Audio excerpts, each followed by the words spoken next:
Hey guys, good evening and welcome back to my mini vlog.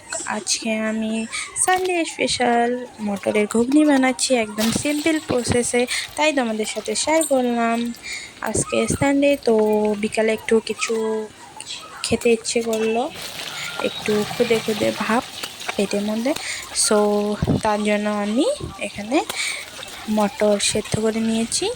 নিয়ে এখানে আমি একদম সিম্পল প্রসেসে মটরের ঘুগনি বানাচ্ছি। আমি ফার্স্টে এখানে তেজপাতা, শুকনো লঙ্কা ফোড়ন দিলাম, তারপর পেঁয়াজটা একদম কুচি কুচি করে কেটে নিয়েছি, পেঁয়াজটা দিয়ে দিলাম।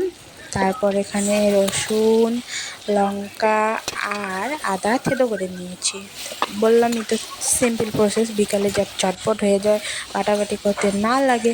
তারপর টমেটো দিয়েছি, ওটা মশলাটাকে কষিয়ে জল দিয়ে দিয়ে দিয়ে দিয়ে কষিয়েছি, এটা তোমাকে দেখানো হয়নি। তারপর আমি এখানে মটর আর আলুটা দিয়েছি, ভালো করে ভেজে নিয়েছি, নিয়ে জল দিয়ে দিয়েছি। তারপর নামানোর আগে গরম মশলা দিয়েছি। দেখো আমার ঘুগনি রেডি।